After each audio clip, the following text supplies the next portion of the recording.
দুপৰীয়া সকলো শিক্ষাৰ্থীলৈ মই স্বাগতম জনাই আজি আকৌ নতুন ইউনিট এটা লৈ আপোনালোকৰ ওচৰলৈ আহিছোঁ। আজি ইউনিটটো হৈছে BESC 132 ইউনিট 10, য'ত কোৱা হৈছে মহাবিদ্যালয় আৰু বিশ্ববিদ্যালয় শিক্ষা ব্যৱস্থাৰ বিষয়ে। আমি জানো যে আমাৰ উচ্চতৰ মাধ্যমিক শিক্ষা সমাপ্তৰ পিছত আমাৰ মহাবিদ্যালয়ৰ শিক্ষা আৰম্ভ হয় আৰু মহাবিদ্যালয়ৰ শিক্ষা আৰম্ভ হোৱাৰ পিছতে আমাৰ বিশ্ববিদ্যালয় পৰ্যায়ৰ শিক্ষালৈকে ছাত্ৰ-ছাত্ৰীয়ে বা শিক্ষাৰ্থীসকলে গমন কৰে। এতিয়া আমি জানিবলৈ লৈছোঁ যে মহাবিদ্যালয় বুলিলে আমি কাক বুজো। এতিয়া আমাৰ প্ৰত্যেকখন বিশ্ববিদ্যালয়ৰ অধীনত ভাৰতবৰ্ষত যিমানবিলাক বিশ্ববিদ্যালয় আছে, এই বিশ্ববিদ্যালয়বিলাকৰ অধীনত যিমানবিলাক আমাৰ ডিগ্ৰী পাঠ্যক্ৰমৰ বাবে অৰ্থাৎ উচ্চতৰ মাধ্যমিক পৰীক্ষা উত্তীৰ্ণ হৈ পেলাই তেওঁলোকে যেতিয়া উচ্চ শিক্ষা অৰ্থাৎ ডিগ্ৰী শিক্ষা ব্যৱস্থা ল'ব, সেই শিক্ষা ব্যৱস্থাই কোনো এখন মহাবিদ্যালয়ৰ জৰিয়তে পায়, যাক আমি মহাবিদ্যালয়ৰ শিক্ষা ব্যৱস্থা বুলি কওঁ। এই মহাবিদ্যালয়ৰ শিক্ষা ব্যৱস্থাত তেওঁলোকে শিক্ষা, বাণিজ্য আৰু বিজ্ঞান এই তিনিটা বিষয়ৰ জ্ঞান আহৰণ কৰাৰ পিছত পৰৱৰ্তী পৰ্যায়ত তেওঁলোকে উচ্চ শিক্ষালৈকে গমন কৰিব, অৰ্থাৎ হায়াৰ এডুকেশ্যনলৈকে তেওঁ যাব, যিটো সম্পূৰ্ণৰূপে তেওঁলোকে বিশ্ববিদ্যালয়ৰ অধীনত MA, MSc, MCom আৰু বিভিন্ন উচ্চ পৰ্যায়ৰ শিক্ষা ব্যৱস্থা আৰু গৱেষণা কৰিব পাৰিব।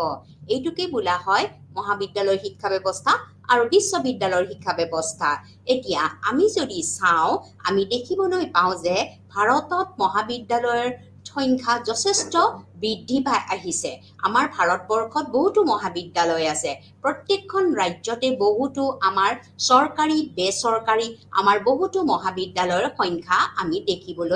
পোৱা দেখিবলৈ পাওঁ। কিন্তু আমাৰ ভাৰতবৰ্ষ যিহেতু এটা সুদীৰ্ঘ সময় ব্ৰিটিছৰ কবলত আছিল, গতিকে আমাৰ ব্ৰিটিছৰ কবলৰ পৰা পৰাধীন ভাৰতে স্বাধীনতা লাভ কৰাৰ পিছতে তেওঁলোকে 20খন বিশ্ববিদ্যালয় আৰু 496খন মহাবিদ্যালয় স্থাপন কৰিছিলে। গতিকে 20খন বিশ্ববিদ্যালয় আৰু 496খন মহাবিদ্যালয় ইয়াত স্থাপন কৰিছিলে। তাৰপিছত 2020 চনত প্ৰায় 1,000 বিশ্ববিদ্যালয় আৰু 450খন মহাবিদ্যালয়ৰ সংখ্যা বৃদ্ধি কৰিবলৈ লোৱা হ'ল। গতিকে আমি জানো যে আমাৰ ভাৰতবৰ্ষ যিহেতু ব্ৰিটিছৰ কবলত আছিলে, সুদীৰ্ঘকাল ব্ৰিটিছৰ কবলৰ পৰা তেওঁলোকে ৰক্ষা কৰি স্বাধীন ভাৰতলৈ গমন কৰাৰ পিছতে আমাৰ ভাৰতবৰ্ষত বহুতো আমাৰ কি হ'ল নীতি, আমাৰ শিক্ষা নীতি ওলোৱা হ'ল, শিক্ষা পলিচি ওলোৱা হ'ল, শিক্ষা কমিশ্যন বা আয়োগবিলাক গঠন কৰিবলৈ ধৰিলে আৰু ক্ৰমান্বয়ে আমাৰ শিক্ষা ব্যৱস্থাৰ সুদূৰ প্ৰসাৰী লাভ কৰাৰ বাবে প্ৰয়াস কৰা হ'ল। গতিকে আমাৰ ভাৰতত আমাৰ স্বাধীনতাৰ পিছতে বহুতো মহাবিদ্যালয় যথেষ্ট সংখ্যক ৰূপত বৃদ্ধি পাই আহিছিলে আৰু স্বাধীনতা লাভ কৰাৰ পিছতে 20খন বিশ্ববিদ্যালয় আৰু 496খন মহাবিদ্যালয় স্থাপন কৰা হৈছিলে। আৰু ইয়াৰ পিছত বৰ্তমান 2020 চনৰ ভিতৰত 1,000 বিশ্ববিদ্যালয় আৰু 450খন মহাবিদ্যালয়ৰ সংখ্যা বৃদ্ধি কৰা হৈছে। গতিকে আমি যদি সংখ্যা চাওঁ, আমাৰ গুণগত মানদণ্ডৰ লগতে ভাৰতবৰ্ষত পৰিমাণগত মানদণ্ডৰো পৰ্যায়ত আমাৰ মহাবিদ্যালয় আৰু বিশ্ববিদ্যালয় স্থাপন কৰা হৈছিলে। কাৰণ আমি দেখিবলৈ পাইছোঁ যে আমাৰ 2020 চনত আমাৰ সম্পূৰ্ণৰূপে 1,000খন বিশ্ববিদ্যালয় আৰু 450খন মহাবিদ্যালয়ৰ সংখ্যা বৃদ্ধি কৰা হৈছে। গতিকে সময়ৰ পৰিৱৰ্তনৰ লগে লগে আমাৰ ভাৰতবৰ্ষত আমাৰ কি হৈছে, শিক্ষা ব্যৱস্থাৰ আমাৰ সম্পূৰ্ণৰূপে এটা সুদূৰ প্ৰসাৰী স্থান লাভ কৰি আহিছে। ইয়াৰ মানদণ্ড উন্নীতকৰণ কৰা হৈছে আৰু ইয়াৰ পৰিমাণগতৰ লগতে আমাৰ গুণগত মানদণ্ড বিকাশ সাধনতো ইয়াক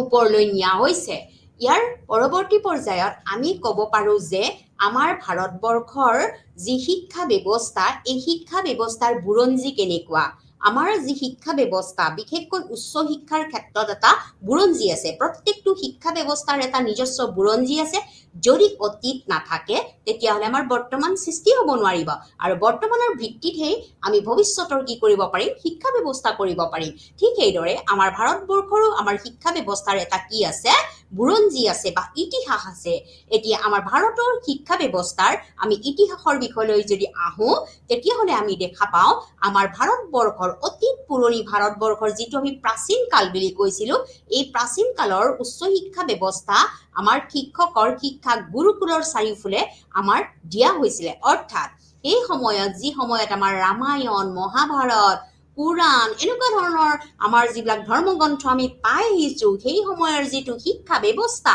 প্ৰাচীন ভাৰতৰ যদি বৈদিক যুগৰ আমি শিক্ষা ব্যৱস্থা চাবলৈ যাওঁ বা বৌদ্ধ যুগৰ যদি শিক্ষা ব্যৱস্থা চাবলৈ যাওঁ বা ইছলামিক যুগৰ যদি আমি শিক্ষা ব্যৱস্থা চাবলৈ যাওঁ এই শিক্ষা ব্যৱস্থা সম্পূৰ্ণৰূপে গুৰুৰ গৃহত দিয়া হৈছিলে গুৰুৰ ঘৰত ৰজা মহাৰাজা যিমান ডাঙৰ ব্যক্তিয়ে নহওক কিয় সেই সমাজৰ প্ৰতিষ্ঠিত ৰজা মহাৰাজৰ পুত্ৰ নহওক কিয় তেওঁলোকে গুৰু গৃহত আহিয়ে তেওঁলোকে কি কৰিব লাগিব উচ্চ শিক্ষা গ্ৰহণ কৰিব লাগিব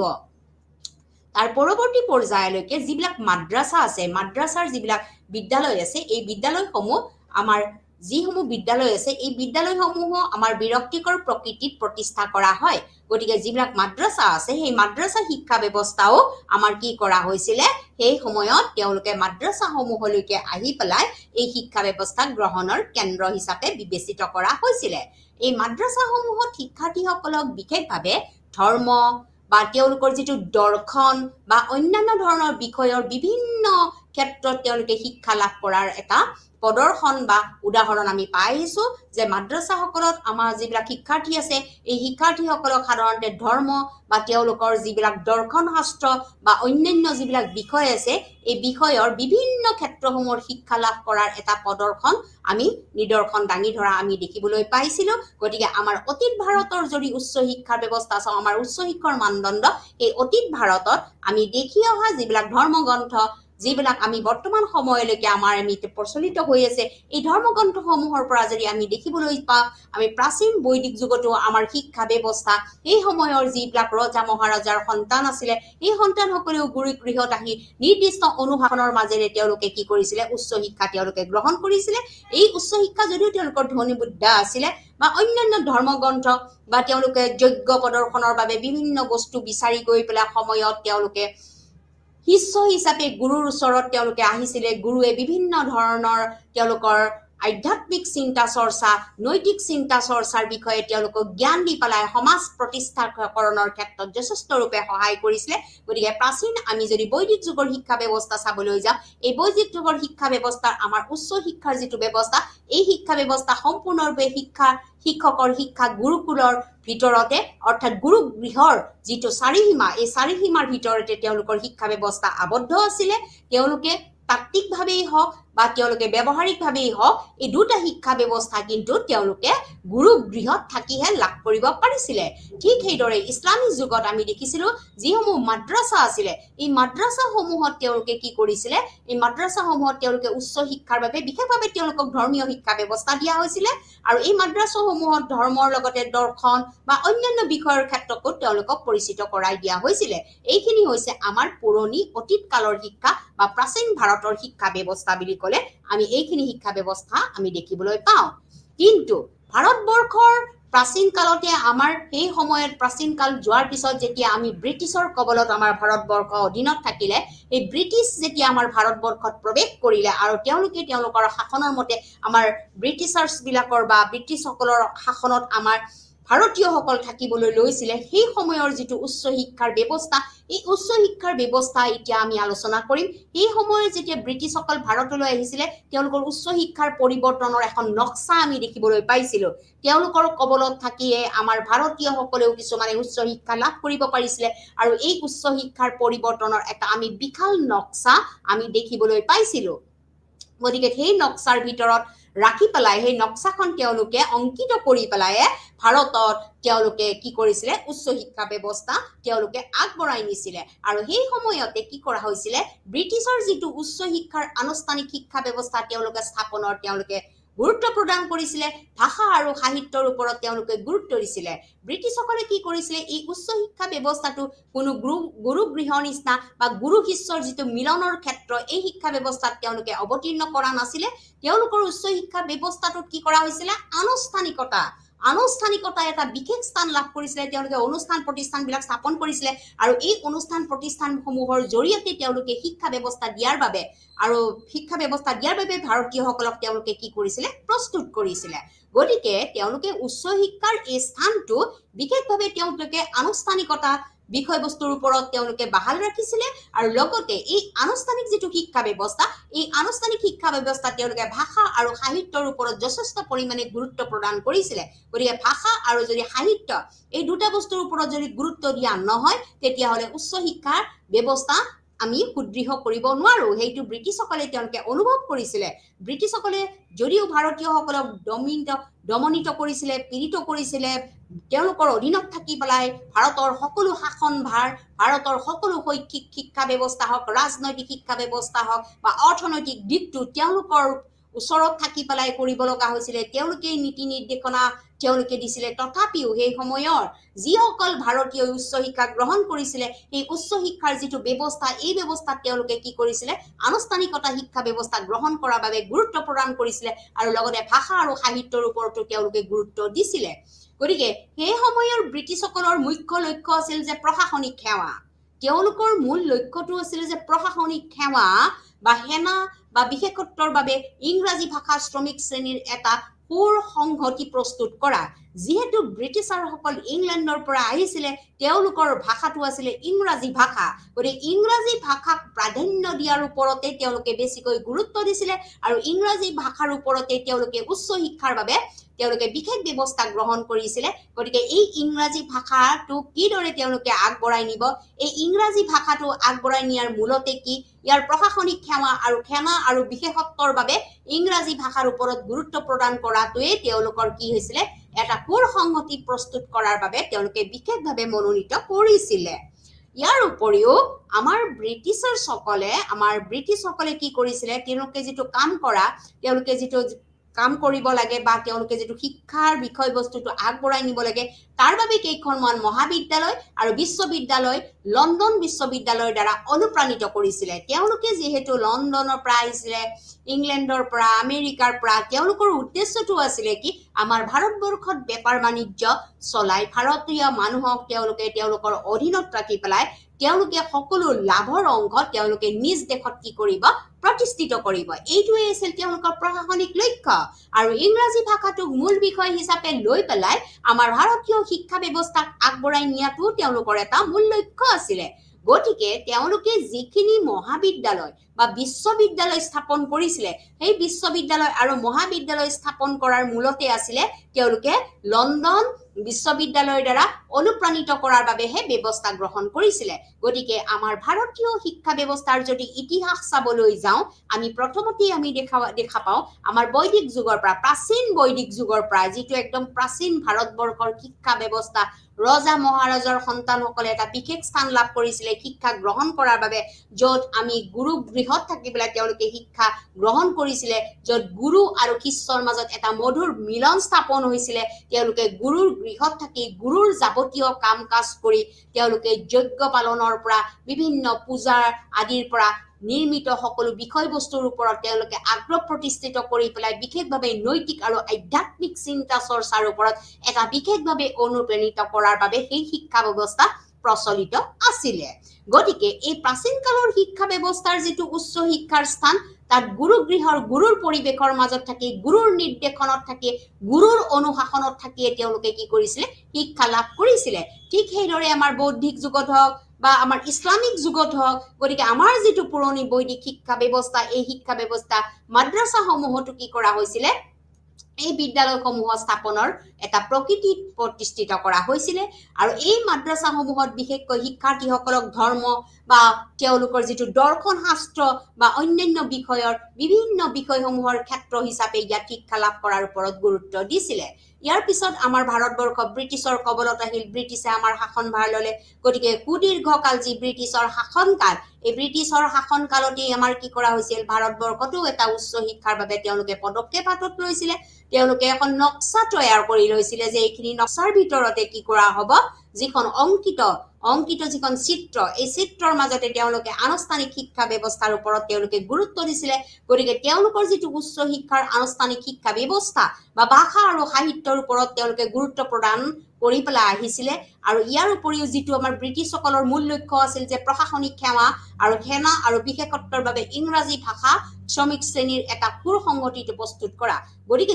যেহেতু ভাৰতীয় নাগৰিকসকল ব্ৰিটিছৰ কবলত থাকিবলৈ লোৱা হৈছিলে ব্ৰিটিছে শাসনভাৰ চলাইছিলে গতিকে ইংলেণ্ডৰ পৰা আহি তেওঁলোকৰ মূল ভাষাটো আছিল ইংৰাজী গতিকে ইংৰাজী ভাষাটোক প্ৰতিষ্ঠিত কৰা ইংৰাজী ভাষাটোক তেওঁলোকে প্ৰতিপন্ন কৰাৰ বাবে এটা গুৰুত্ব প্ৰদান কৰি আহিছিলে গতিকে ব্ৰিটিছসকলৰ মূল লক্ষ্য আছিল যে প্ৰশাসনিক সেৱা ব্যৱস্থা বা সেনা বা বিশেষত্বৰ বাবে আমাৰ ইংৰাজী ভাষাৰ শ্ৰমিক শ্ৰেণীক এটা সুসংগঠি কৰাৰ বাবে প্ৰস্তুত কৰা হৈছিলে ইয়াৰ উপৰিও আমাৰ ব্ৰিটিছসকলক কেইখনমান আমাৰ যি মহাবিদ্যালয় বা বিশ্ববিদ্যালয় স্থাপন কৰিছিলে সেই সময়তে সেই মহাবিদ্যালয় বা বিশ্ববিদ্যালয়সমূহ বিশেষভাৱে আমাৰ লণ্ডন বিশ্ববিদ্যালয়ৰ দ্বাৰাহে তেওঁলোকে অনুপ্ৰাণিত কৰিছিলে গতিকে এইখিনি হৈছে আমাৰ ভাৰতীয় শিক্ষা ব্যৱস্থাৰ ইতিহাস বা বুৰঞ্জী গতিকে এই ইতিহাসৰ ওপৰত ভিত্তি কৰি বৰ্তমান সময়ৰ আমাৰ শিক্ষা ব্যৱস্থা উচ্চ শিক্ষাই এটা বিশেষ স্থান লাভ কৰি আহিছে গতিকে পৰৱৰ্তী পৰ্যায়ত মই সেইখিনি বস্তু আকৌ আলোচনা কৰিবলৈ লৈছো গতিকে ইয়াৰ পিছত আহিল আমাৰ স্বাধীনতাৰ পিছত আমাৰ উচ্চ শিক্ষাৰ ব্যৱস্থা আমাৰ কেনেকুৱা হ'ল আমি জানো যে আমাৰ ভাৰতবৰ্ষখন এটা সুদীৰ্ঘকাল ব্ৰিটিছৰ অধীনত থকাৰ পিছত 1947 চনৰ 15 আগষ্টৰ দিনা যেতিয়া ভাৰতবৰ্ষৰ ব্ৰিটিছৰ কবলৰ পৰা মুক্ত হৈ আহিলে ইয়াৰ পৰৱৰ্তী পৰ্যায়ত আকৌ 1950 চনৰ 26 জানুৱাৰীৰ দিনাখন যেতিয়া আমাৰ সংবিধান প্ৰস্তুত কৰা হ'ল সংবিধানখন প্ৰস্তুত কৰি সংবিধানত বিভিন্ন খচৰা বিভিন্ন ধৰণৰ নীতি বিভিন্ন ধৰণৰ দফা তাত কি কৰা হ'ল সন্নিবিষ্ট কৰা হ'ল যে ভাৰতীয় শিক্ষা ব্যৱস্থা কিদৰে আগবঢ়াই নিয়া হ'ব যিহেতু ভাৰত স্বাধীনতাৰ আগত এই সুদীৰ্ঘ ব্ৰিটিছসকলে শাসনভাৰ চলাই পেলাই তেওঁলোকৰ নিজৰ মতে ইংৰাজী ভাষাৰ ওপৰত গুৰুত্ব দি পেলাই তেওঁলোকৰ নিজৰ মনোমতত তেওঁলোকৰ মহাবিদ্যালয় বা বিশ্ববিদ্যালয়সমূহ লণ্ডন বিশ্ববিদ্যালয়ৰ আৰ্হিত বা লণ্ডন বিশ্ববিদ্যালয়ৰ অধীনতে তেওঁলোকে পৰিচালিত কৰিবলৈ বিচাৰিছিলে গতিকে ভাৰত স্বাধীনতাৰ পিছত যদি আমি উচ্চ শিক্ষাৰ ব্যৱস্থা আমি চাবলৈ যাওঁ আমি দেখা পাওঁ যে আমাৰ উচ্চ শিক্ষাৰ যিবিলাক লক্ষ্য বা উদ্দেশ্যসমূহৰ পৰিৱৰ্তন কৰা হৈছে উচ্চ শিক্ষাৰ এটা নিৰ্দিষ্ট লক্ষ্য আছে আমি জানো যে আমাৰ ভাৰতীয় শিক্ষা ব্যৱস্থা তিনিটা ভাগত ভাগ কৰা হৈছিলে এটা হৈছে প্ৰাথমিক শিক্ষা ব্যৱস্থা আনটো হৈছে মাধ্যমিক শিক্ষা ব্যৱস্থা আৰু আটাইতকৈ শেষৰটো হৈছে উচ্চ শিক্ষা ব্যৱস্থা প্ৰাথমিক শিক্ষা ব্যৱস্থা সমাপ্ত কৰি পেলাই এজন ছাত্ৰ বা ছাত্ৰীক মাধ্যমিক শিক্ষা ব্যৱস্থাৰ বাবে প্ৰস্তুত কৰি তোলা হয় মাধ্যমিক শিক্ষা ব্যৱস্থা তেওঁলোকে গ্ৰহণ কৰি পেলাই মাধ্যমিক শিক্ষাৰ অন্তত তেওঁলোকে উচ্চ শিক্ষাৰ বাবে তেওঁলোকক আমি প্ৰস্তুত কৰিবলগীয়া হয় গতিকে উচ্চ শিক্ষাই কি কৰে সকলো ব্যক্তিকে এটা নিজস্ব মনৰ আশা নিজস্ব মনৰ অভিৰুচন ইচ্ছা আকাংক্ষা আৰু দেশখনৰ প্ৰগতিৰ পথত আগবঢ়াই নিয়াৰ ক্ষেত্ৰত কিন্তু আমাৰ সদায় উচ্চ শিক্ষা সদায় লাগিব গতিকে উচ্চ শিক্ষাৰ এটা নিৰ্দিষ্ট লক্ষ্য বা উদ্দেশ্যত তেওঁলোকে পৰিৱৰ্তন কৰাৰ বাবে চেষ্টা কৰি আহিছিলে স্বাধীনতা লাভ কৰাৰ পিছত যিবিলাক আমাৰ আয়োগ গঠন কৰা হৈছিলে বা যিবিলাক আমাৰ কমিটি গঠন কৰা হৈছিলে আৰু তেওঁলোকৰ লক্ষ্যটো আছিল যে আমাৰ উচ্চ শিক্ষাৰ লক্ষ্য বা উদ্দেশ্যত আমি কি কৰিব লাগিব পৰিৱৰ্তন কৰিব লাগিব যদি উচ্চ শিক্ষাৰ লক্ষ্য বা উদ্দেশ্য পৰিৱৰ্তন কৰা নহয় তেতিয়াহলে আমাৰ উচ্চ শিক্ষা আমি সম্পূৰ্ণৰূপে আগবঢ়াই নিয়াৰ ক্ষেত্ৰত যথেষ্ট অসুবিধাৰ আমি মুখামুখি হ'ব পাৰো ইয়াৰ উপৰিও আমাৰ উচ্চ শিক্ষাৰ যিটো উন্নয়ন আৰু দেশক যিটো স্বাৱলম্বিত কৰাৰ ক্ষেত্ৰত অধিক সুলভ আৰু ন্যায়সংগত অৱদান হ'ব লাগিব গতিকে উচ্চ শিক্ষা উন্নয়ন আৰু দেশক স্বাৱলম্বিত কৰা দেশখনক যদি আমি স্বাৱলম্বিত কেনেকৈ কৰিম যেতিয়া প্ৰতিজন নাগৰিকে উচ্চ শিক্ষা গ্ৰহণ কৰি তেওঁলোকে যেতিয়া স্বাৱলম্বী হ'ব পাৰিব নিজৰ ভৰিত নিজে থিয় হ'ব পাৰিব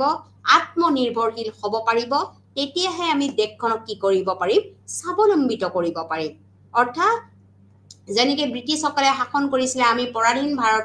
পৰাধীন হৈ আছিলো ব্ৰিটিছসকলৰ অধীনত আছিলো তেতিয়া আমি কি স্বাৱলম্বিত হ'ব পৰা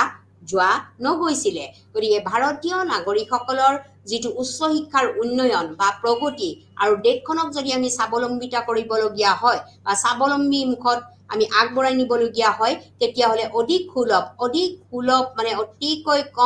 কম যিটো আমাৰ নিৰ্ধাৰিত ন্যায়সংগত আমি অৱদান দিব পাৰিব লাগিব তেতিয়াহে আমি ভাৰতীয় উচ্চ শিক্ষাৰ যিটো উন্নয়ন আৰু দেশক স্বাৱলম্বী কৰাৰ ক্ষেত্ৰত আমি গুৰুত্ব প্ৰদান কৰিব পাৰিম গতিকে ইয়াৰ উপৰিও ভাৰত স্বাধীনতাৰ পিছত এটা ব্যৱস্থা আছিলে যে এই যিটো উচ্চ শিক্ষাৰ যিটো ব্যৱস্থা বা উচ্চ শিক্ষা যিটো বিকাশ সাধন হ'ব উচ্চ শিক্ষাৰ কাৰণে আমাৰ যিবিলাক মহাবিদ্যালয় বা বিশ্ববিদ্যালয় আমাৰ স্থাপন কৰা হ'ব এই বিশ্ববিদ্যালয়সমূহে কিদৰে অংশীদাৰ পাব বা মহাবিদ্যালয়সমূহ কি ধৰণৰ কিহৰ ভিত্তিত তেওঁলোকক প্ৰস্তুত কৰিবলৈ দিয়া হ'ব বা মহাবিদ্যালয়সমূহ স্থাপনৰ নীতি কি হ'ব তেওঁলোকৰ পাঠ্যক্ৰম কি হ'ব কেনেকুৱা বিষয়বিলাক উচ্চ শিক্ষাৰ ক্ষেত্ৰত আমি অন্তৰ্ভুক্ত কৰিব পাৰিম এই সকলোবিলাক বিষয় আমাৰ কেন্দ্ৰীয় আৰু ৰাজ্য চৰকাৰৰ অংশীদাৰী এটা দায়িত্ব বুলি আমি ভাবো গতিকে কেন্দ্ৰীয় আৰু ৰাজ্য চৰকাৰৰ যিমানবিলাক দায়িত্ব এই দায়িত্ববিলাকৰ সম্পূৰ্ণ ৰূপৰ এটা নিজস্ব অংশ বিশেষ আছে কেন্দ্ৰীয় চৰকাৰৰ যেনেকৈ এটা নিজস্ব দায়িত্ব আছে ঠিক সেইদৰে কেন্দ্ৰীয় চৰকাৰৰ পিছতে ৰাজ্য চৰকাৰত প্ৰতিষ্ঠা কৰা যিবিলাক মহাবিদ্যালয় বা বিশ্ববিদ্যালয় ৰাজ্যিক বিশ্ববিদ্যালয় আছে এই সমূহৰো তেওঁলোকে অংশগ্ৰহণ কৰাটো এটা দায়িত্ব বুলি আমি ভাবো গতিকে কেন্দ্ৰীয় আৰু ৰাজ্য চৰকাৰৰ যিটো এইটো অংশীদাৰী দায়িত্ব এই দায়িত্ব এটা গুৰুত্বপূৰ্ণ দায়িত্ব যিটো দায়িত্বই আমাৰ কি কৰা হৈছে আমাৰ শিক্ষা ব্যৱস্থা এটা নিৰ্দিষ্ট লক্ষ্যত আগবাঢ়ি যোৱাৰ ক্ষেত্ৰত যথেষ্ট পৰিমাণে ইয়াক সহায় কৰি আহিছে ইয়াৰ উপৰিও আমাৰ উচ্চ শিক্ষাৰ ক্ষেত্ৰত এটা বিষয়বস্তু আছে যিটো সংস্থা এই সংস্থাটোৰ বিষয়ে ইতিমধ্যে মই আপোনালোকক বহুকেইটা পাঠত আলোচনা কৰিছো যিহেতু আজিৰ পাঠটো আমাৰ সম্পূৰ্ণৰূপে উচ্চ শিক্ষা বা মহাবিদ্যালয় বা বিশ্ববিদ্যালয় শিক্ষাৰ লগত জড়িত গতিকে এই বস্তুটো অতিকৈ গুৰুত্বপূৰ্ণ বিষয়বস্তু যিটোক আমি কওঁ যে বিশ্ববিদ্যালয় অনুদান আয়োগ অৰ্থাৎ UGC ইউনিভাৰ্চিটি গ্ৰাণ্ট কমিশ্যন যিটো বিশ্ববিদ্যালয় অনুদান আয়োগ এই অনুদান আয়োগৰ অধীনতে আমাৰ কি হ'ব পাৰে বিশ্ববিদ্যালয় বা মহাবিদ্যালয়সমূহৰ যিটো প্ৰশাসনিক নিয়ম যিটো সাংগঠনিক নীতি নিয়মৰ দ্বাৰাহে প্ৰতিষ্ঠিত হ'ব পাৰে গতিকে আমাৰ যিটো বিশ্ববিদ্যালয় অনুদান আয়োগ এই অনুদান আয়োগটো এটা আইনী সংস্থা হিচাপে প্ৰতিষ্ঠা কৰা হৈছিল যিটোত বিশ্ববিদ্যালয় আৰু মহাবিদ্যালয়ৰ মানদণ্ডৰ সমন্বয় আৰু নিৰ্ণয়ৰ বাবে দায়বদ্ধ হৈ আছিল গতিকে বিশ্ববিদ্যালয় অনুদান আয়োগৰ যিটো আইনী সংস্থা এই আইনী সংস্থাটো প্ৰতিষ্ঠা কৰা হৈছিল আৰু ই বিশ্ববিদ্যালয় আৰু মহাবিদ্যালয়ৰ মানদণ্ড আৰু সমন্বয় নিৰ্ণয়ৰ বাবে এটা দায়বদ্ধ সংস্থা হিচাপে গঠন কৰা হৈছিল যদি বিশ্ববিদ্যালয় অনুদান আয়োগৰ এই সংস্থাটো নাথাকে এই সংস্থাটো নাথাকিলে আমাৰ মহাবিদ্যালয় বা বিশ্ববিদ্যালয়সমূহৰ উন্নীতকৰণ কৰাৰ ক্ষেত্ৰত আমাৰ আটাইতকৈ অসুবিধাৰ সৃষ্টি হয় গতিকে ভাৰত স্বাধীনতাৰ পিছতে আমাৰ এটা আইনী সংস্থা কেন্দ্ৰীয় চৰকাৰৰ দ্বাৰা এটা আইনী সংস্থা প্ৰতিষ্ঠা কৰা হৈছিল যাক কোৱা হৈছিল যে বিশ্ববিদ্যালয় অনুদান আয়োগ গতিকে এই বিশ্ববিদ্যালয় অনুদান আয়োগৰ যিটো আইনী সংস্থা এই সংস্থাটো প্ৰতিষ্ঠা কৰা হৈছিল যি বিশ্ববিদ্যালয় আৰু মহাবিদ্যালয়ৰ মানদণ্ড আৰু সমন্বয় আৰু নিৰ্ণয়ৰ বাবে দায়বদ্ধ হৈ আছিল গতিকে বিশ্ববিদ্যালয় আৰু মহাবিদ্যালয়ৰ মাজত এটা সমন্বয় থাকিব লাগিব কাৰণ এখন মহাবিদ্যালয় বিশ্ববিদ্যালয়ৰ দ্বাৰা স্বীকৃতিপ্ৰাপ্ত হ'ব লাগিব তেওঁলোকৰ দ্বাৰা অনুমোদিত হ'ব লাগিব গতিকে বিশ্ববিদ্যালয়ৰ দ্বাৰা স্বীকৃতিপ্ৰাপ্ত কিমানবিলাক মহাবিদ্যালয় থাকিব এই মহাবিদ্যালয়সমূহৰ মানদণ্ড উন্নীতকৰণৰ ক্ষেত্ৰত বা সমন্বয়কৰণৰ ক্ষেত্ৰত আমাক বিশেষভাৱে আমাৰ যিটো বিশ্ববিদ্যালয় অনুদান আয়োগ এই অনুদান আয়োগে যথেষ্ট পৰিমাণে আমাক কি কৰিব সহায় কৰিব গতিকে এইটো এটা ভাৰত চৰকাৰৰ সংস্থা আইনী সংস্থা গতিকে আমাৰ স্বাধীনতা লাভ কৰাৰ পিছতে আমি দেখা পাইছো যে আমাৰ উচ্চ শিক্ষাৰ কি কৰা হৈছে লক্ষ্য আৰু উদ্দেশ্যত আমি পৰিৱৰ্তনৰ বাবে সদায় চেষ্টা কৰি আহিছো উচ্চ শিক্ষাৰ উন্নয়ন আৰু দেশক স্বাৱলম্বিতা কৰাৰ ক্ষেত্ৰত আমি অধিক সুলভ আৰু ন্যায়সংগত অৱদান আমি দিব পাৰিব লাগিব গতিকে আমি উচ্চ শিক্ষাৰ যিটো উন্নয়ন আৰু দেশক স্বাৱলম্বীকৰণৰ ক্ষেত্ৰত অধিক সুলভ আৰু ন্যায়সংগত অৱদান আমাৰ হ'ব লাগিব গতিকে আমাৰ শিক্ষা ব্যৱস্থা উন্নয়ন কেতিয়া হ'ব যেতিয়া উন্নয়নে আমাক কি কৰিব দেশখনক স্বাৱলম্বিত কৰিব কেতিয়া দেশখন স্বাৱলম্বিত হ'ব প্ৰত্যেকজন নাগৰিকে যেতিয়া উচ্চ শিক্ষা ল'ব তেওঁলোকে এটা পৰ্যাপ্ত পৰিমাণৰ উচ্চ শিক্ষা লৈ পেলাই কোনো কৰ্মত নিয়োজিত হ'ব আৰু তেতিয়াহে আমি দেশখনক কি কৰিব পাৰিম স্বাৱলম্বী কৰাৰ ক্ষেত্ৰত অধিক সহায়ক হ'ব আৰু এইটোৱে আমাৰ অধিক সুলভ আৰু ন্যায়সংগত অৱদান হ'ব লাগিব গতিকে অধিক সুলভ অধিক কম খৰচৰ কম বিষয়বস্তু লৈ পেলাই ইয়াৰ ন্যায়সংগত অৱদান আমাৰ হ'ব লাগিব বুলি আমি ক'ব পাৰো গতিকে গতিকে যিটো আমাৰ আকৌ উচ্চ শিক্ষাৰ যিটো দায়িত্ব, উচ্চ শিক্ষা আমাৰ এখন বিশ্ববিদ্যালয় স্থাপন কৰা বা এখন মহাবিদ্যালয় স্থাপন কৰাৰ যিটো দায়িত্ব, এই দায়িত্বটো সম্পূৰ্ণৰূপে আমাৰ কেন্দ্ৰীয় আৰু ৰাজ্য চৰকাৰৰ অংশীদাৰ হিচাপে দুটা ভাগতে আমি এই দায়িত্ব ল'ব লাগিব। গতিকে কেন্দ্ৰীয় আৰু ৰাজ্য চৰকাৰৰ অংশীদাৰী দায়িত্ব আমি সম্পূৰ্ণৰূপে আমি পাব লাগিব। গতিকে কেন্দ্ৰীয় আৰু ৰাজ্য চৰকাৰৰ সম্পূৰ্ণৰূপৰ অংশীদাৰী দায়িত্ব কেন্দ্ৰৰ চৰকাৰো থাকিব লাগিব আৰু ৰাজ্য চৰকাৰো থাকিব লাগিব। এখন বিশ্ববিদ্যালয় স্থাপন কৰাৰ অন্তৰালত আমাৰ কেন্দ্ৰীয় চৰকাৰে অনুমোদন দিব লাগিব। তেওঁলোকে সহায় সাহায্য অৰ্থনৈতিকভাৱে তেওঁলোকে আমাৰ যিটো বিশ্ববিদ্যালয় অনুদান আয়োগৰ দ্বাৰা তেওঁলোকে মনোনীত হ'ব লাগিব। কেন্দ্ৰীয় চৰকাৰে ইয়াক অনুমোদন কৰিব লাগিব। তাৰপিছত ৰাজ্য চৰকাৰলৈ কি হ'ব, এই অনুমোদন আকৌ ৰাজ্য চৰকাৰলৈ আহিব আৰু ৰাজ্য চৰকাৰৰ পৰামৰ্শ দিহা পৰামৰ্শৰ মতে এখন বিশ্ববিদ্যালয় স্থাপন কৰাৰ বাবে গুৰুত্ব প্ৰদান কৰি আহিব। গতিকে এইটো হৈছে আমাৰ কেন্দ্ৰীয় আৰু ৰাজ্য চৰকাৰৰ এটা অংশীদাৰী দায়িত্ব। ইয়াৰ উপৰিও আমাৰ আৰু এটা বিষয়বস্তু আছে যিটোক আমি কওঁ যে বিশ্ববিদ্যালয় অনুদান আয়োগ। গতিকে বিশ্ববিদ্যালয় অনুদান আয়োগৰ বিষয়ে ইতিমধ্যে মই বহুকেইটা পাঠত আপোনালোকক কৈছোৱে। গতিকে এইটো হৈছে এটা উচ্চ শিক্ষাৰ সংস্থা। গতিকে আমাৰ উচ্চ শিক্ষা বুলি ক'লে আমাৰ বিশ্ববিদ্যালয় বা মহাবিদ্যালয়কে অন্তৰ্ভুক্ত কৰা হয়। গতিকে বিশ্ববিদ্যালয় আৰু মহাবিদ্যালয়ক অন্তৰ্ভুক্তকৰণৰ ক্ষেত্ৰত আমাৰ যিটো বিশ্ববিদ্যালয় অনুদান আয়োগ আছে, এই অনুদান আয়োগৰ যিটো আইনী সংস্থা হিচাপে ইয়াক প্ৰতিষ্ঠা কৰা হৈছিলে আৰু ই বিশ্ববিদ্যালয় আৰু মহাবিদ্যালয়ৰ মানদণ্ড, যিটো প্ৰত্যেকখন বিশ্ববিদ্যালয়ৰ এটা নিজস্ব মানদণ্ড আছে, সাধাৰণ বিশ্ববিদ্যালয় হওক, কৃষি বিশ্ববিদ্যালয় হওক, স্বাস্থ্য ক্ষেত্ৰত হওক বা আমাৰ কাৰিকৰী দিশত যিবিলাক বিশ্ববিদ্যালয় আছে, আমাৰ স্কিল ডেভেলপমেণ্টেল যিবিলাক ইউনিভাৰ্চিটি আছে, কৌশল বিকাশৰ যিবিলাক আমাৰ বিশ্ববিদ্যালয় আছে, মহিলা বিশ্ববিদ্যালয় আছে, বিভিন্ন পৰ্যায়ৰ বিশ্ববিদ্যালয়বিলাকৰ মানদণ্ডৰ যিটো সমন্বয়, যিটো সহযোগিতা বা সমন্বয় থাকিব, ইখন বিশ্ববিদ্যালয়ৰ লগত আন এখন বিশ্ববিদ্যালয়ৰ সমন্বয় থাকিব আৰু সেইদৰে তেওঁলোকে কি ধৰণৰ বিষয়বস্তু নিৰ্ণয় কৰিব, ইয়াৰ দায়িত্ব সাধাৰণতে আমাক কি কৰা হৈছে, বিশ্ববিদ্যালয় অনুদান আয়োগক সন্নিৱিষ্ট কৰা হৈছে। গতিকে এইখিনি হৈছে আমাৰ ভাৰত স্বাধীনতাৰ পিছত আমাৰ উচ্চ শিক্ষাই কি ধৰণে আমাৰ স্থান লাভ কৰিছিলে আমাৰ ভাৰতীয় শিক্ষা ব্যৱস্থাৰ ক্ষেত্ৰত, এইখিনি বিষয়বস্তু আমাৰ আহি পৰিছে। গতিকে উচ্চ শিক্ষাৰ আমাৰ লক্ষ্য আৰু উদ্দেশ্যৰ পৰিৱৰ্তন কৰা হৈছিলে। যিহেতু আমাৰ এটা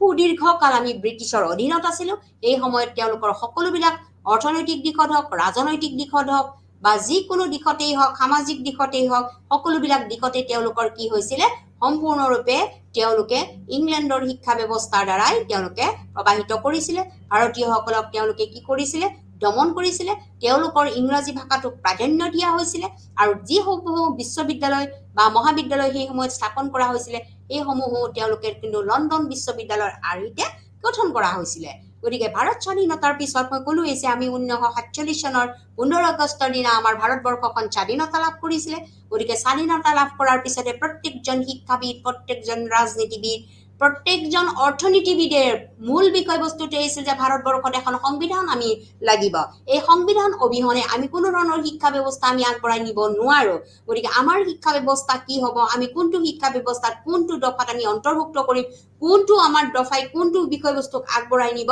ইতিমধ্যে আমাৰ ভাৰতীয় সংবিধানখন প্ৰস্তুতকৰণৰ বাবে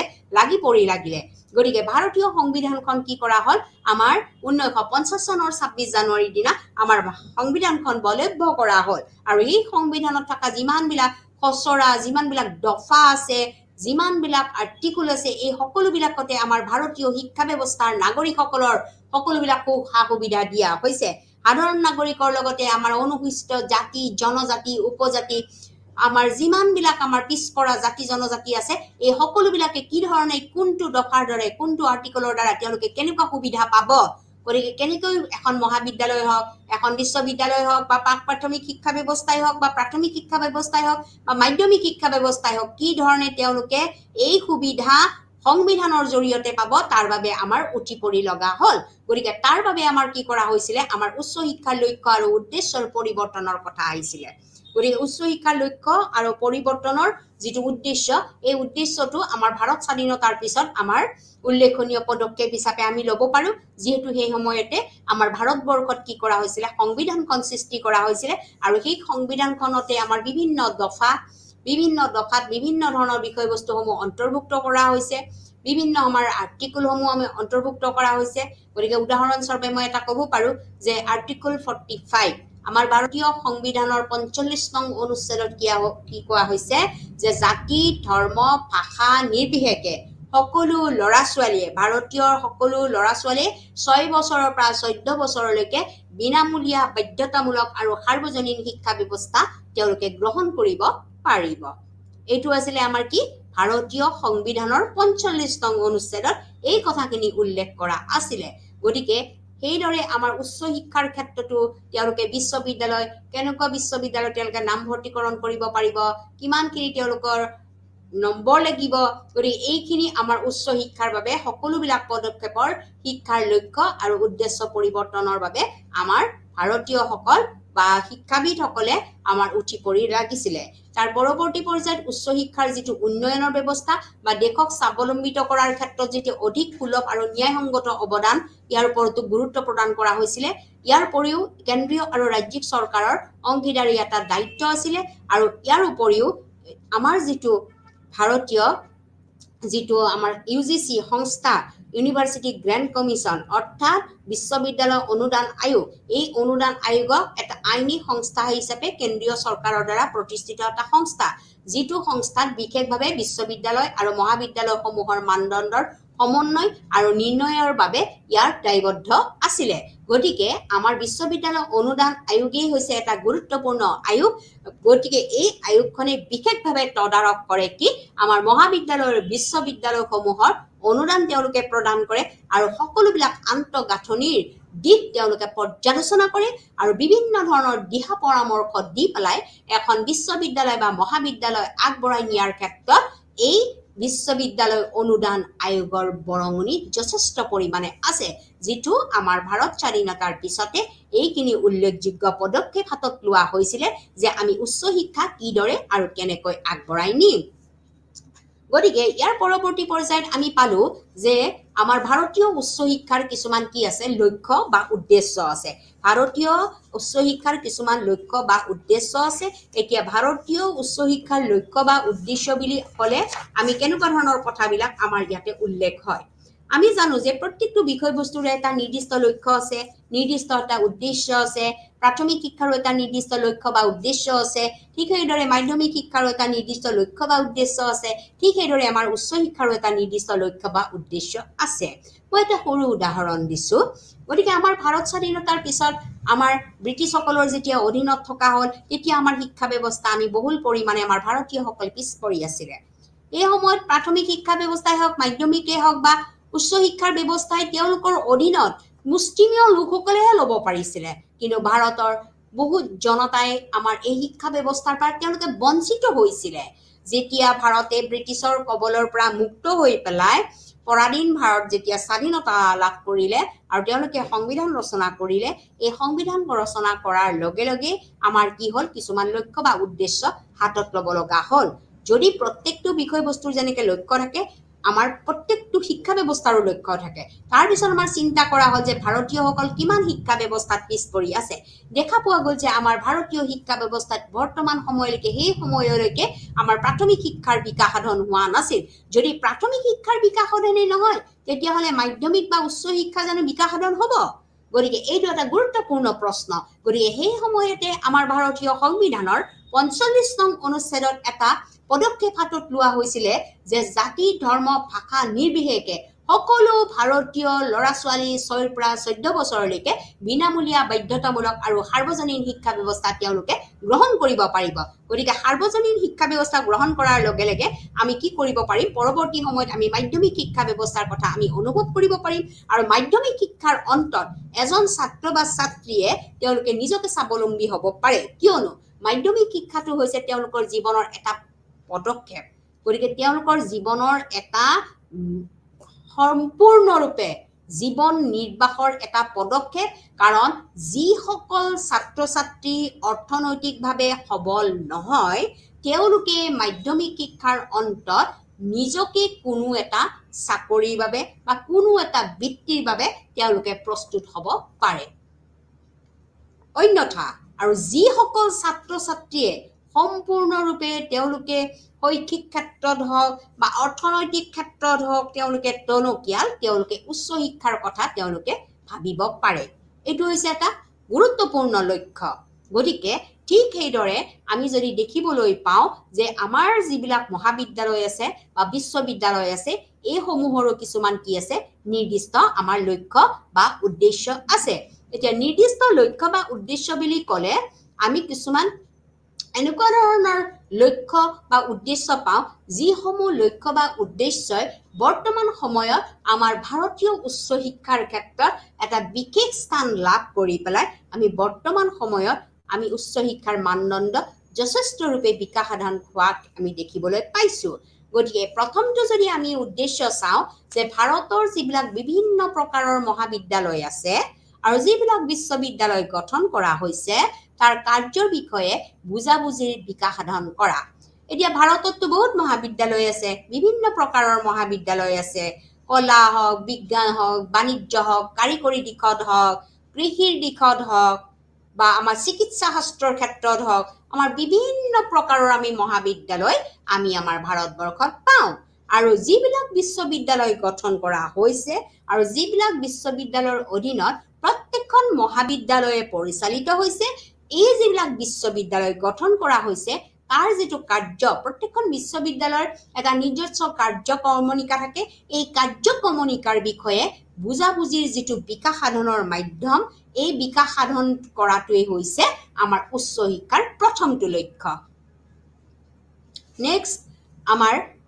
পৰৱৰ্তী লক্ষ্যটো হৈছে আমাৰ উচ্চ শিক্ষাৰ সৈতে বিভিন্ন নিয়ামক সংস্থাৰ কাম বিশ্লেষণ কৰা এতিয়া আমাৰ উচ্চ শিক্ষাৰ লগত বহুতো উচ্চ শিক্ষাক কিদৰে আগবঢ়াই নিব উচ্চ শিক্ষাৰ লক্ষ্য কি হ'ব কিমানখন মহাবিদ্যালয় স্থাপন কৰিব পাৰিব কিমানখন বিশ্ববিদ্যালয় স্থাপন কৰিব পাৰিব এই বিশ্ববিদ্যালয়ৰ পৰিসীমা কিমানখিনিত আবদ্ধ থাকিব কোনবিলাক বিষয় অন্তৰ্ভুক্ত কৰা হ'ব কোনবিলাক বিষয়ৰ কেনেকে ধৰণৰ শিক্ষক নিযুক্তি দিয়া হ'ব এই সকলোবিলাক বিষয় ভালদৰে চলিবৰ বাবে এটা নিয়ামক সংস্থা আছে যাক আমি ৰেগুলেটৰী বডিজ বুলি কওঁ তেওঁলোকে কি কৰে সকলো বস্তু চালি জাৰি চাই যে প্ৰত্যেকটো বস্তু কাৰ্যসূচী আগবঢ়াই নিব পৰা হৈছে নে হোৱা নাই উচ্চ শিক্ষাৰ গতিকে উচ্চ শিক্ষাক আগবঢ়াই নিবলৈ লাগিলে আমাৰ এই নিয়মিত সংস্থাবিলাকে কি কৰিব লাগিব এই বিশ্ববিদ্যালয় বা মহাবিদ্যালয়সমূহৰ কামৰ বিশ্লেষণ কৰিব লাগিব যে তেওঁলোকৰ অসুবিধা কিবা আছে নেকি তেওঁলোকৰ কিমানখিনি ছাত্ৰ ছাত্ৰী নামভৰ্তিকৰণ হৈছে কিমানখিনি ছাত্ৰ ছাত্ৰী তেওঁলোকে এটা বছৰত তেওঁলোকে উত্তীৰ্ণকৰণ কৰিব পাৰিছে প্ৰত্যেক বছৰে বিশ্ববিদ্যালয়সমূহৰ পৰা কিমানজন আমাৰ ছাত্ৰ ছাত্ৰী উত্তীৰ্ণ হৈ পেলাই গৱেষণা কাৰ্য কৰিব পাৰিছে গৱেষণাৰ প্ৰাচীৰ পত্ৰিকা তেওঁলোকে উলিয়াব পাৰিছে বা বিভিন্ন ধৰণৰ তেওঁলোকে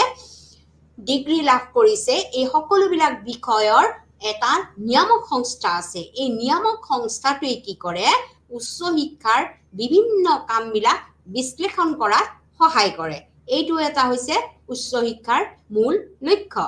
ইয়াৰ পৰৱৰ্তী পৰ্যায়ত আমাৰ উচ্চ শিক্ষাৰ আকৌ বহু পৰিকল্পনা আছে উচ্চ শিক্ষা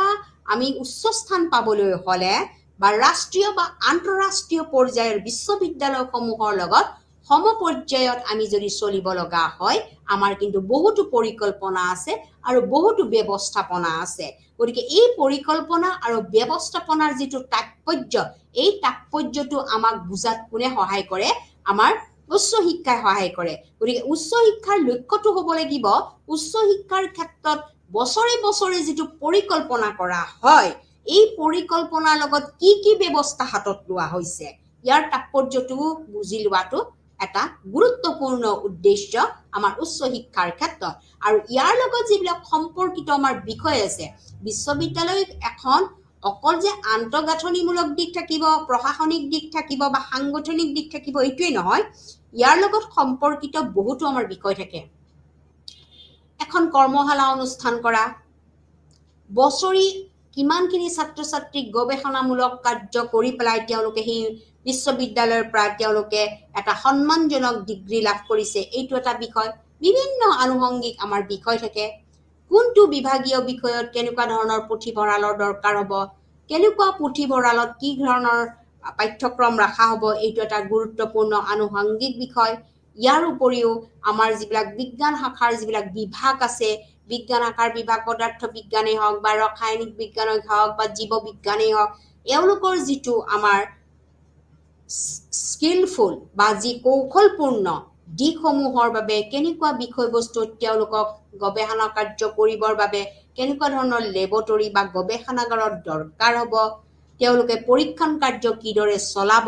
এনেকুৱা ধৰণৰ সা সঁজুলি আছে নে নাই, এই সকলোবিলাকৰ ব্যৱস্থাপনাৰ লগতে ইয়াৰ যিবিলাক সম্পৰ্ক থকা বিষয়সমূহ বিশ্লেষণ কৰাটোৱে হৈছে উচ্চ শিক্ষাৰ অন্য এটা উদ্দেশ্য। ইয়াৰ পৰৱৰ্তী পৰ্যায়ত অন্য এটা উদ্দেশ্য হৈছে যিবিলাক শিক্ষাবিদ আছে আৰু বিশ্ববিদ্যালয়ৰ যিবিলাক বিভিন্ন সংস্থাৰ যিবিলাক নিয়ম আছে, এই নিয়মসমূহ ব্যাখ্যা কৰাটো হৈছে আমাৰ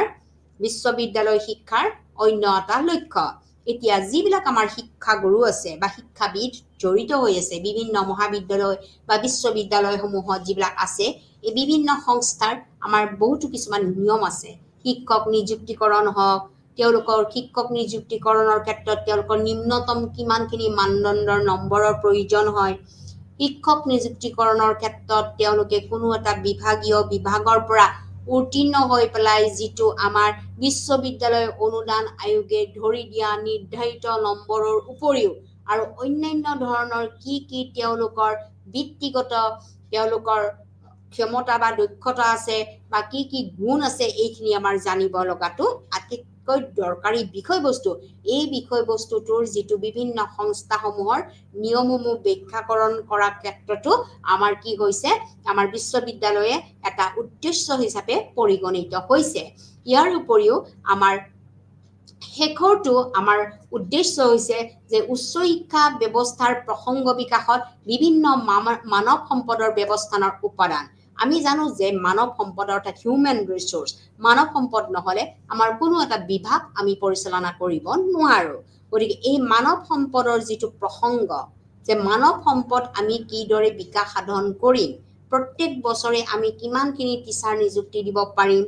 কিমানখিনি টিচাৰক আমি গুণগত মানদণ্ডত তেওঁলোকক আমি নিৰ্দিষ্ট দক্ষতা বা অৰ্হতা থকা বুলি আমি ক'ব পাৰিম। কাৰণ নিৰ্দিষ্ট দক্ষতা বা অৰ্হতাটো আমাৰ বিশ্ববিদ্যালয় অনুদান আয়োগে ইতিমধ্যে বান্ধি দিছে। এই বিশ্ববিদ্যালয় অনুদান আয়োগে বান্ধি দিয়া যিটো নীতি নিৰ্দেশনা বা যিটো নিয়ম, এই নিয়মৰ মাজেৰে তেওঁলোকে যিটো নিযুক্তিকৰণ লাভ কৰিছে, এই নিযুক্তিকৰণৰ ক্ষেত্ৰত আমাৰ যিটো উচ্চ শিক্ষাৰ যিটো ব্যৱস্থা, এই ব্যৱস্থাৰ প্ৰসংগত বিকাশত বিভিন্ন মানৱ সম্পদ ব্যৱস্থানৰ উপাদানসমূহ যোগান ধৰাটো হৈছে আমাৰ উচ্চ শিক্ষাৰ অন্য এটা গুৰুত্বপূৰ্ণ বিষয়বস্তু। গতিকে উচ্চ শিক্ষা ব্যৱস্থাৰ প্ৰসংগৰ ক্ষেত্ৰত বিকাশৰ ক্ষেত্ৰত গতিকে আমাৰ উচ্চ শিক্ষাটো আমি বিকশিত কৰিব লাগিব। তাৰ বাবে আমাৰ বিভিন্ন মানৱ সম্পদৰ প্ৰয়োজন হ'ব। এই মানৱ সম্পদৰ যিটো ব্যৱস্থাপনাৰ যিটো উপাদান, আমি ক'ৰ পৰা কেনেকৈ আমি মানৱ সম্পদ যোগাৰ কৰিম। গতিকে আমাৰ এখন মহাবিদ্যালয়ৰ নিৰ্দিষ্ট অৰ্হতা সম্পন্ন শিক্ষাগুৰু বা শিক্ষকসকলক আমি নিযুক্তি দিয়াৰ লগে লগে আমাৰ অন্যান্য বিশ্ববিদ্যালয় পৰ্যায়ৰ শিক্ষকসকল নিযুক্তিকৰণৰ বাবেও আমাৰ যিবিলাক দিহা পৰামৰ্শ, এই দিহা পৰামৰ্শসমূহো বিশ্ববিদ্যালয় অনুদান আয়োগৰ দ্বাৰা কি হয়, নিৰ্বাচিত হয়। গতিকে আমাৰ বিশ্ববিদ্যালয় অনুদান আয়োগে নিৰ্ধাৰিত নীতি নিয়ম বান্ধি দিয়াৰ পিছত এজন শিক্ষক কেনেদৰে নিযুক্তি দিব পাৰে, তেওঁলোক কিমানখিনি অভিজ্ঞতাৰ দৰকাৰ, তেওঁৰ কিমানখিনি অৰ্হতাৰ দৰকাৰ, তেওঁ কিমানখিনি গৱেষণা পত্ৰ ইতিমধ্যে তেওঁলোকে উলিয়াইছে, এই সকলোবিলাক বিষয়বস্তুৰ ক্ষেত্ৰত আমাৰ উচ্চ শিক্ষাই যথেষ্ট পৰিমাণে সহায় কৰি আহিছে। গতিকে ভাৰতৰ বিভিন্ন প্ৰকাৰৰ মহাবিদ্যালয় আৰু বিশ্ববিদ্যালয় গঠন কৰা আৰু কাৰ্যৰ বিষয়ে বুজাবুজি বিকাশ সাধন কৰাৰ ক্ষেত্ৰত সহায় কৰা হৈছে। আৰু ইয়াৰ উপৰিও উচ্চ শিক্ষাৰ সৈতে বিভিন্ন নিয়ামক সংস্থাৰ কাম বিশ্লেষণ কৰা হৈছে। উচ্চ শিক্ষাৰ পৰিকল্পনা আৰু ব্যৱস্থাপনাৰ যিটো তাৎপৰ্য, এই তাৎপৰ্য বুজাৰ ক্ষেত্ৰত আৰু ইয়াৰ সৈতে যিবিলাক সম্পৰ্কিত বিষয়, এই বিষয়সমূহত বিশ্লেষণ কৰাটো হৈছে আমাৰ উচ্চ শিক্ষাৰ এটা গুৰুত্বপূৰ্ণ আমাৰ লক্ষ্য বা উদ্দেশ্য। আৰু যিবিলাক শিক্ষাবিদ আছে আৰু বিশ্ববিদ্যালয়ৰ বিভিন্ন সংস্থাৰ যিবিলাক নিয়ম, এই নিয়ম ব্যাখ্যাকৰণৰ ক্ষেত্ৰতো আমাৰ বিশ্ববিদ্যালয়ৰ এটা গুৰুত্বপূৰ্ণ আমি লক্ষ্য বা উদ্দেশ্য বুলি ভাবোঁ। শিক্ষাবিদসকলে আৰু বিশ্ববিদ্যালয়ৰ বিভিন্ন সংস্থা, যিবিলাক সংস্থা আছে, সাংগঠনিক সংস্থাই হওক বা প্ৰশাসনিক সংস্থাই হওক, যেনেকৈ আমাৰ বিশ্ববিদ্যালয় অনুদান আয়োগে হওক, যেনেকৈ ৰুচাই হওক, ৰাষ্ট্ৰীয় উচ্চতৰ মাধ্যমিক শিক্ষা অভিযানেই হওক, বিভিন্ন আমাৰ যিবিলাক সংস্থা আছে, এই সংস্থাসমূহৰ লগত যিবিলাক তেওঁলোকে বান্ধি দিয়া নিয়ম, এই নিয়মসমূহ ব্যাখ্যাকৰণৰ ক্ষেত্ৰত কিদৰে ব্যাখ্যা কৰিব পাৰিম বা কিদৰে তেওঁলোকক ব্যাখ্যা কৰিলে তেওঁলোকে পৰৱৰ্তী পৰ্যায়ত অন্য এটা দিশত তেওঁলোকে আগবাঢ়ি যাব পাৰিব, এই সকলোখিনি আমাৰ হৈছে উচ্চ শিক্ষাৰ অন্য এটা গুৰুত্বপূৰ্ণ আমাৰ কি লক্ষ্য বা উদ্দেশ্য ইয়াৰ উপৰি আমাৰ শেষটো হৈছে যে উচ্চ শিক্ষা ব্যৱস্থাৰ প্ৰসংগত বিকাশৰ ক্ষেত্ৰত বিভিন্ন যিবিলাক মানৱ সম্পদৰ ব্যৱস্থাপনাৰ যিটো উপাদান আছে এই উপাদানসমূহকো আমি কি কৰিব লাগিব আগবঢ়াই নিব লাগিব গতিকে উচ্চ শিক্ষা ব্যৱস্থাপনাৰ প্ৰসংগসমূহ গতিকে উচ্চ শিক্ষা আমি আগবঢ়াই নিয়াৰ ক্ষেত্ৰত আমাৰ বহুতো ব্যৱস্থা আছে এই ব্যৱস্থাসমূহ আমি কিদৰে এই যে প্ৰসংগ বা বিষয় আছে এই বিষয়সমূহ আমি বিকাশ সাধন কৰিব লাগিব যদি এই বিষয়সমূহ বিকাশ সাধন কৰা নাযায় বা ইয়াক লক্ষ্য হিচাপে ধৰা নাযায় গতিকে উচ্চ শিক্ষা বুলি ক'লে আমাৰ বিশ্ববিদ্যালয় পৰ্যায়ৰ শিক্ষা গতিকে বিশ্ববিদ্যালয়খনৰ অধীনত বহুতো মহাবিদ্যালয় আছে এই বহুতো মহাবিদ্যালয়বিলাকৰ বিভিন্ন এটা কি আছে নিৰ্দিষ্ট কিছুমান গুণ আছে যেনেকৈ এই গুণসমূহ আমাৰ সাধাৰণতে মানৱ সম্পদ ব্যৱস্থাপনাৰ দ্বাৰাহে হয় যদি মানৱ সম্পদেই নাথাকে যদি শিক্ষকেই নাথাকে বা আমি যদি উপযুক্ত শিক্ষকেই যদি আমি গঢ় দি তুলিব নোৱাৰো বা বিশ্ববিদ্যালয়ৰ বাবে উপযুক্ত কৰি তুলিব পৰা নহয় তেতিয়াহ'লে এখন বিদ্যালয় বা মহাবিদ্যালয় সাধাৰণতে গুণগত মানদণ্ডটো কমি যায় গতিকে এই গুণগত মানদণ্ড বিকাশ সাধনৰ ক্ষেত্ৰত আমাৰ উচ্চ শিক্ষাৰ কি আছে বিভিন্ন আমাৰ মানৱ সম্পদ ব্যৱস্থাপনাৰ উপাদানসমূহৰ ওপৰত গুৰুত্ব প্ৰদান কৰাটো হৈছে আমাৰ উচ্চ শিক্ষাৰ আমাৰ এটা গুৰুত্বপূৰ্ণ লক্ষ্য বা উদ্দেশ্য বুলি আমি ভাবিব পাৰো গতিকে ভাৰতত আমাৰ বিভিন্ন ধৰণৰ বিশ্ববিদ্যালয় আছে যিসমূহ বিশ্ববিদ্যালয়ে এটা গুৰুত্বপূৰ্ণ স্থান লাভ কৰি আহিছে আৰু গুৰুত্বপূৰ্ণ স্থান লাভ কৰি আমাৰ ভাৰতীয় শিক্ষা ব্যৱস্থাত যথেষ্ট পৰিমাণে তেওঁলোকে অৰিহণা দি আহিছে ইতিমধ্যে মই ক'লোৱে যে আমাৰ ভাৰতবৰ্ষখন বহু দিনলৈকে বহু সময়লৈকে সুদীৰ্ঘ 100 বছৰ কাল আমাৰ ব্ৰিটিছৰ অধীনত আছিলে এই সময়ৰ আমাৰ শিক্ষা ব্যৱস্থা আমাৰ প্ৰাথমিক শিক্ষা ব্যৱস্থাই হওক মাধ্যমিক শিক্ষা ব্যৱস্থাই হওক বা উচ্চ শিক্ষা ব্যৱস্থাৰ ক্ষেত্ৰত কোনো কাৰ্যকৰী কিছুমান দিক নাছিলে লক্ষ্য বা উদ্দেশ্য নাছিলে তেওঁলোকৰ উদ্দেশ্য আছিলে ব্ৰিটিছসকলৰ উদ্দেশ্য আছিলে আমাৰ ভাৰতবৰ্ষত তেওঁলোকে শাসনভাৰ চলাই পেলাই ভাৰতৰ যিটো অৰ্থনৈতিক দিশ সম্পূৰ্ণৰূপে তেওঁলোকে অৰ্থনৈতিক হওক ৰাজনৈতিক হওক সামাজিক দিশত তেওঁলোকে কি কৰিছিলে দমন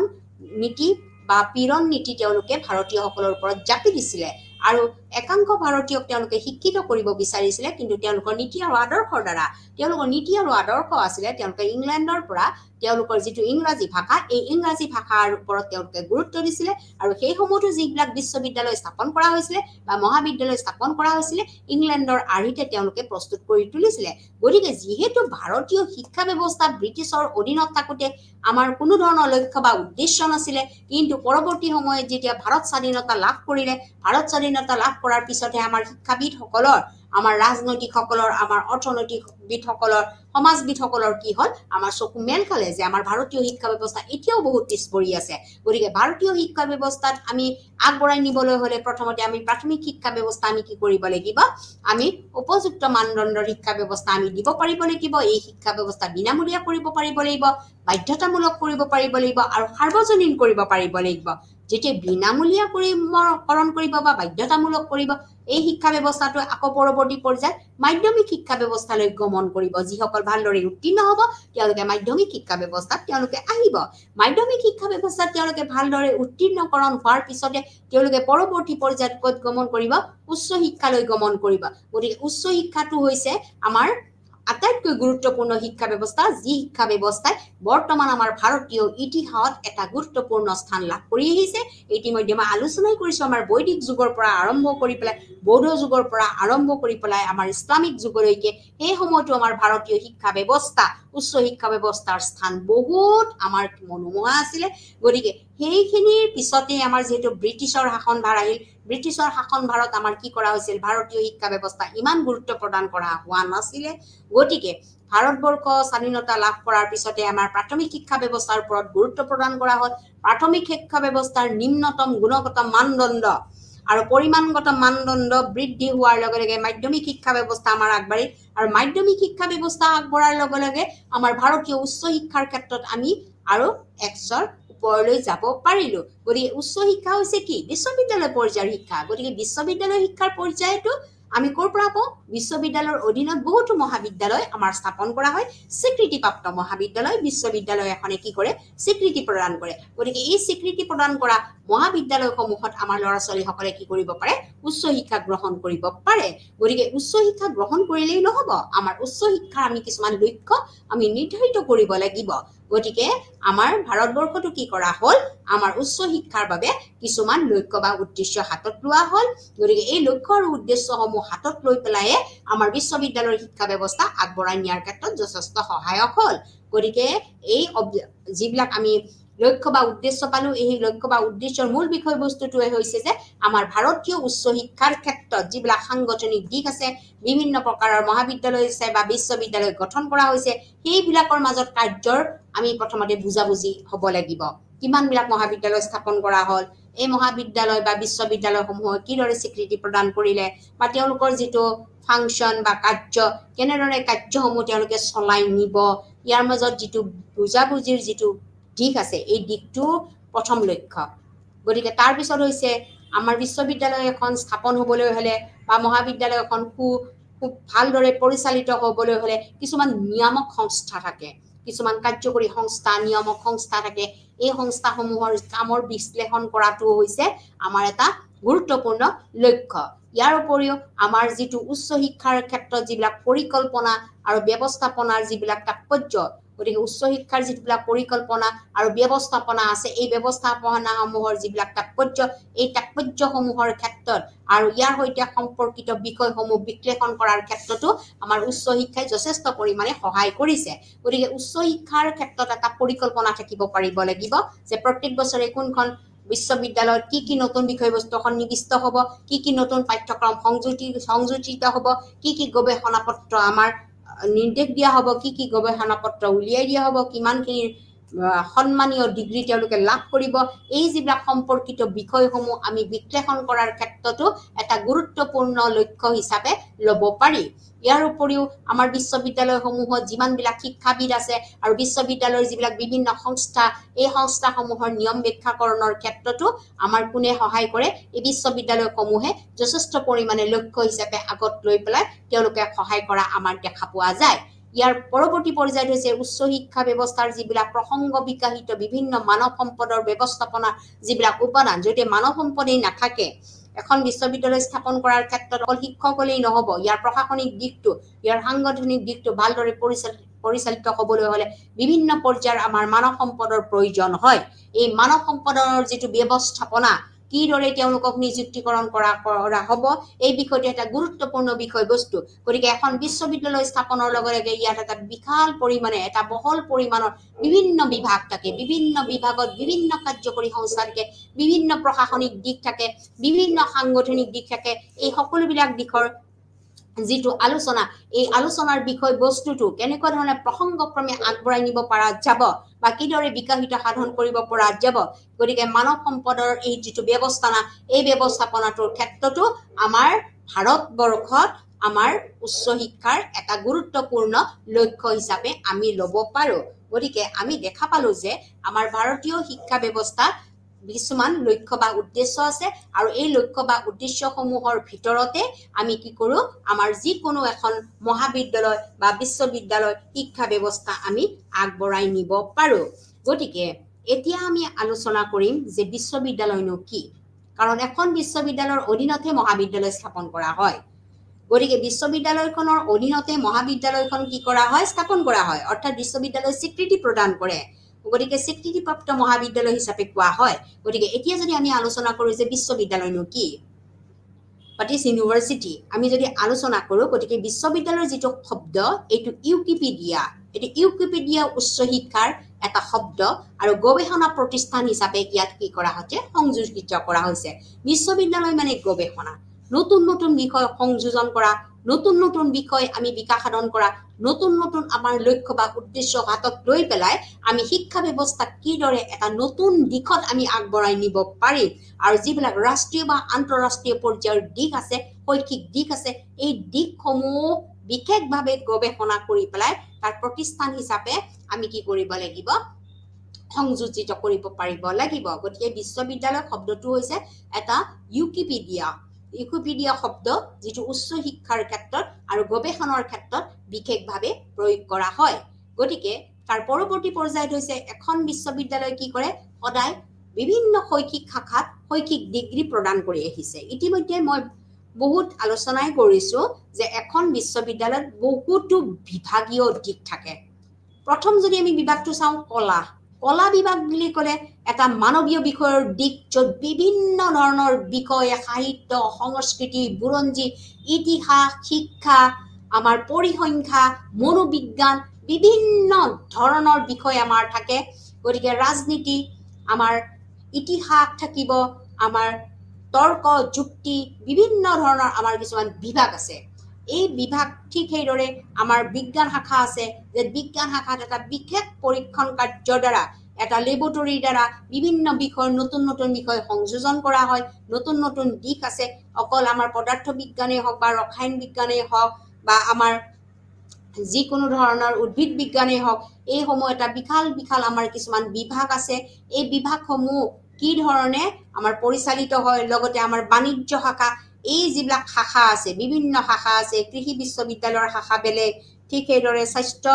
বিশ্ববিদ্যালয়ৰ শাখা বেলেগ আমাৰ যিবিলাক কৌশল বিকাশপূৰ্ণ বিশ্ববিদ্যালয়ৰ শাখা বেলেগ গতিকে সকলোবিলাক বিশ্ববিদ্যালয়ৰ প্ৰত্যেকটো বছৰত আমাৰ বিভিন্ন শৈক্ষিক শাখাত শিক্ষাৰ্থীসকলক কি কৰা হয় ডিগ্ৰী প্ৰদান কৰা হয়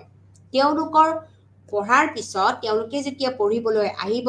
নামভৰ্তিকৰণ কৰিব বিশ্ববিদ্যালয়ৰ অধীনত থকা কোনো এখন মহাবিদ্যালয়ত নামভৰ্তিকৰণ কৰিব আৰু নামভৰ্তিকৰণ কৰি পেলাই তেওঁলোকৰ যিটো সময়সীমা 3 বছৰ হওক 4 বছৰ হওক 2 বছৰ হওক যিটো সময়সীমাৰ ভিতৰত তেওঁলোকে যিটো পাঠদান কৰিছে যিটো বিভাগত পাঠদান কৰিছে শৈক্ষিক শাখাত পাঠদান কৰিছে আৰু সেই শাখাত পাঠদান কৰি পেলাই তেওঁলোকৰ যেতিয়া পৰৱৰ্তী সময়ত তেওঁলোকে পৰীক্ষা কাৰ্যত তেওঁলোকে অৱতীৰ্ণ হ'ব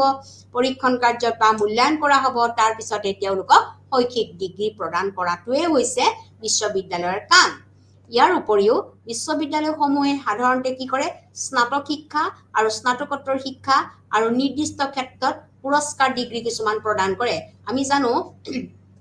এখন বিশ্ববিদ্যালয়ৰ অধীনত বহুতো মহাবিদ্যালয় থাকে আৰু এই বিভিন্ন মহাবিদ্যালয়সমূহ সাধাৰণতে আমাৰ স্নাতক শিক্ষা ব্যৱস্থা থাকে কলা শাখাই হওক মানৱীয় শাখাই হওক বিজ্ঞান শাখাই হওক বা আমাৰ যিটো বাণিজ্য শাখাই হওক এই বিভিন্ন শাখাসমূহৰ আমাৰ যিটো স্নাতক শিক্ষাৰ ব্যৱস্থা আৰু লগতে স্নাতকোত্তৰ অৰ্থাৎ আমাৰ MA MSc MCom গতিকে আমাৰ যিবিলাক মাষ্টাৰ ডিগ্ৰীৰ কোৰ্স আছে স্নাতকোত্তৰ শিক্ষা ব্যৱস্থা আৰু নিৰ্দিষ্ট ক্ষেত্ৰত আমাৰ কি কৰা হয় নিৰ্দিষ্ট ধৰক MPhil হওক বা PhD হওক আমাৰ এইবিলাক ক্ষেত্ৰত আমাৰ যিবিলাক পুৰস্কাৰ ডিগ্ৰী এই ডিগ্ৰী প্ৰদান কৰাটো আমাৰ হৈছে কি বিশ্ববিদ্যালয়ৰ অন্য এটা কাম বিশ্ববিদ্যালয়ে এইখিনি কৰিব পাৰে গতিকে তাৰ পৰৱৰ্তী পৰ্যায়ত আমি দেখা পাইছো বিশ্ববিদ্যালয়ে কি কৰিব পাৰে যে বিশ্ববিদ্যালয়ে যেতিয়া ডিগ্ৰী প্ৰদান কৰিবলৈ সক্ষম হ'ব ইয়াক আইন ডিগ্ৰী অনুসৰি স্থাপন কৰিব লাগিব আৰু ই কেন্দ্ৰীয় আইনৰ অধীনত স্থাপিত এখন বিশ্ববিদ্যালয় হ'ব লাগিব এতিয়া আমাৰ ভাৰতত বিভিন্ন আমাৰ বিশ্ববিদ্যালয় আছে কেন্দ্ৰীয় বিশ্ববিদ্যালয় হওক ৰাজ্যিক বিশ্ববিদ্যালয় হওক ডিম বিশ্ববিদ্যালয় হওক ব্যক্তিগত বিশ্ববিদ্যালয় হওক যি পৰ্যায় বিদ্যালয় মহাবিদ্যালয় নহওক বা বিশ্ববিদ্যালয় নহওক যিবিলাক ডিগ্ৰী প্ৰদান কৰে এই ডিগ্ৰী প্ৰদান কৰিব লাগিব ইয়াক আইন বা ডিগ্ৰী অনুসৰি যিবিলাক ডিগ্ৰী প্ৰত্যেকটো বস্তুৰে ডিগ্ৰী যিটো মাৰ্ক এই মাৰ্কটো সম্পূৰ্ণৰূপে বেলেগ বেলেগ গতিকে যিবিলাক ডিগ্ৰী প্ৰদান কৰা হয় ডিগ্ৰী অনুসৰি স্থাপন কৰিব লাগিব আৰু ই কেন্দ্ৰীয় আইনৰ অধীনত এটা স্থাপিত বিশ্ববিদ্যালয় হ'ব লাগিব গতিকে এই এখন তেওঁলোকৰ আমাৰ নিৰ্ধাৰিত এখন আইন থাকে কেন্দ্ৰীয় আইন বুলি কোৱা এই কেন্দ্ৰীয় আইনৰ অধীনতহে আমাৰ কি হ'ব লাগিব বিশ্ববিদ্যালয়খন স্থাপন হ'ব লাগিব গতিকে বিশ্ববিদ্যালয়খন যেহেতু কেন্দ্ৰীয় আইনৰ অধীনত স্থাপিত হ'ব লাগিব গতিকে তেওঁলোকে যিবিলাক ডিগ্ৰী প্ৰদান কৰিবলৈ সক্ষম হ'ব ইয়াত আইন থাকিব লাগিব আৰু ডিগ্ৰী অনুসৰি স্থাপন কৰিব লাগিব আৰু ই কেন্দ্ৰীয় আইনৰ অধীনত স্থাপিত হোৱা এখন বিশ্ববিদ্যালয় হ'ব লাগিব ইয়াৰ উপৰিও আমাৰ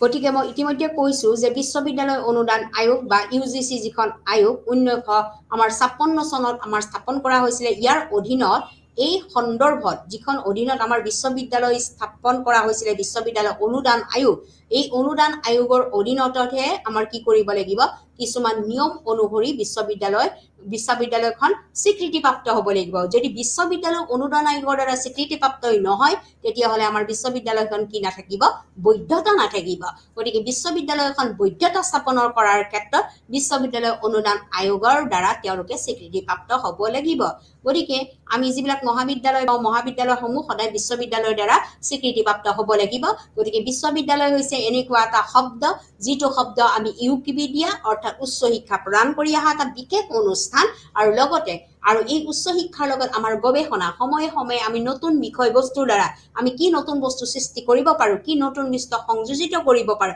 এই সমূহৰ গৱেষণা কৰি পেলাই ইয়াক প্ৰতিষ্ঠান কৰাটোৱে হৈছে এখন বিশ্ববিদ্যালয়ৰ গুৰুত্বপূৰ্ণ দিশ গতিকে বিশ্ববিদ্যালয়খনে সদায় কি কৰে বিভিন্ন শৈক্ষিক শাখাত শৈক্ষিক ডিগ্ৰী প্ৰদান কৰি আহিছে গতিকে বিশ্ববিদ্যালয়ত আমাৰ বিভিন্ন শাখা থাকে আমাৰ মানৱীয় শাখা হওক আমাৰ মানৱীয় বা কলাত্মক শাখাই হওক বা বিজ্ঞান শাখাই হওক বা আমাৰ বাণিজ্য বিষয়ৰ শাখাই হওক বিভিন্ন শাখাসমূহৰ তেওঁলোকে কি কৰি আহে ডিগ্ৰী প্ৰদান কৰি আহে আৰু এখন বিশ্ববিদ্যালয় কি কৰে স্নাতক শিক্ষা ব্যৱস্থা যেটো বিএ বিএসসি বিকম বুলি কোৱা হয় এই স্নাতক শিক্ষা ব্যৱস্থা লগতে এমএ এমএসসি আৰু এমকম বুলি কোৱা হয় স্নাতকোত্তৰ শিক্ষা ব্যৱস্থাৰ ক্ষেত্ৰত আমাৰ কিছুমান ডিগ্ৰী প্ৰদান কৰে আৰু এই যিখিনি ডিগ্ৰী প্ৰদান কৰিবলৈ সক্ষম হয় এইখিনি কিন্তু কেন্দ্ৰীয় আইনৰ অধীনত স্থাপিত বিশ্ববিদ্যালয় হ'ব লাগিব আৰু আগতে মই যেটো আলোচনা কৰিলো যে বিশ্ববিদ্যালয় অনুদান আয়োগ যিখন 1956 চনত ইয়াক প্ৰতিষ্ঠা কৰা হৈছিল গতিকে প্ৰত্যেকখন বিশ্ববিদ্যালয় এই আয়োগৰ দ্বাৰাহে স্বীকৃতিপ্ৰাপ্ত হ'ব লাগিব গতিকে আজিৰ আলোচনাৰ বিষয়বস্তু আছিল এইখিনিয়ে পৰৱৰ্তী পৰ্যায়ত মই নতুন এটা বিষয় লৈ আপোনালোকৰ ওচৰত আহিম নমস্কাৰ